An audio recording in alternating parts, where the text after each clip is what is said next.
Thank you very much. I won't take up too much time. Basically, we are here not only to talk about the massacre which took place, but also to talk about the silent murder which is taking place on a daily basis. The siege, the blockade, whatever you want to call it, is just another example of Israel attempting to play God with people's lives. And that's the simple truth of it. They are dictating every single aspect of the people of Gaza's existence. Now, very basic amenities are not being allowed in.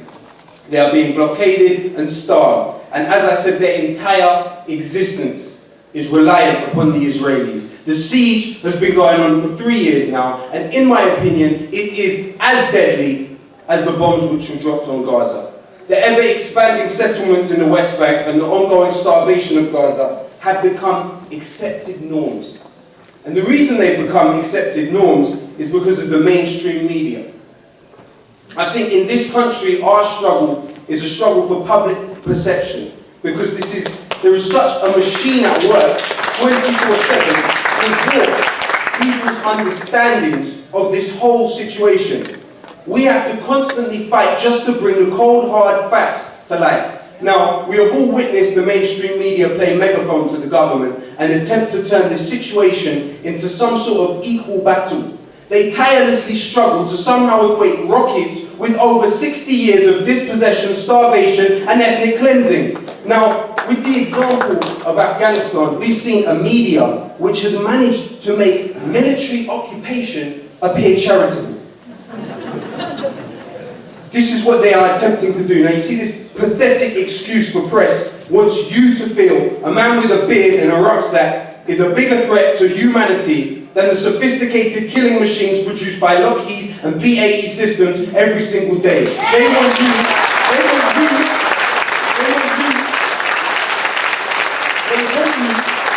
to fear the man with the rocket launcher and no passport and no country more than you fear the man with the nuclear weapons, the atomic weapons, the depleted uranium, the white phosphorus, and over 725 military bases worldwide from Japan to Colombia.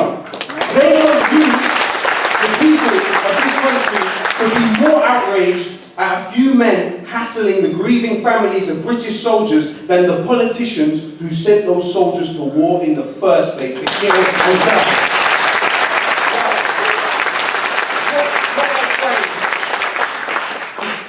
Is the fact that this government has time to imprison protesters but not war criminals like that terrorist litany. Now, on the subject of Haiti, I would just like to say, isn't the alliance of Bush, Obama and Clinton so heartwarming?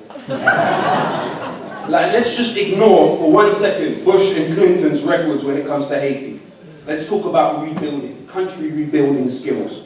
We can ask two groups of people. On one hand, we can ask the people of Iraq, Afghanistan, Yugoslavia, and the victims of Hurricane Katrina how good Bush, Clinton, and Obama are at rebuilding countries. Or, on the other hand, we can ask Bechtel, we can ask Halliburton, we can ask JP Morgan, and we can ask those friendly guys at Blackwater. Which ones are you going to ask? Now, over the past year, the hospitals in Gaza have seen the same thing hospitals in Fallujah and Basra have seen since 2004. Huge increases in birth deformities, babies with tumours, babies born with one eye or two heads even. Now, these deformities and cancers can be directly credited to the illegal weapons Israel used in Gaza and the depleted uranium America used in Iraq. I challenge the British media, who so dutifully count the number of rockets fired upon land which the Palestinians were themselves driven from, to find one Israeli baby born with deformities due to these much-hyped rockets. Now, if this was to ever happen, you are guaranteed that it would be reported tearfully on ITN. But why the inequality? Why, when this is happening in Gaza, in Iraq, and Afghanistan, is it not even considered newsworthy, let alone worthy of tears? Simply because the governments of the UK, the USA, and Israel refuse to recognise anybody's humanity but their own.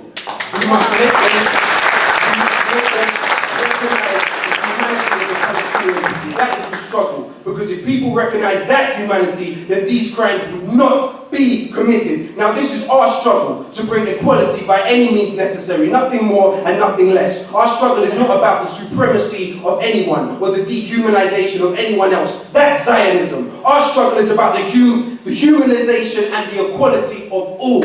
Long live Palestine.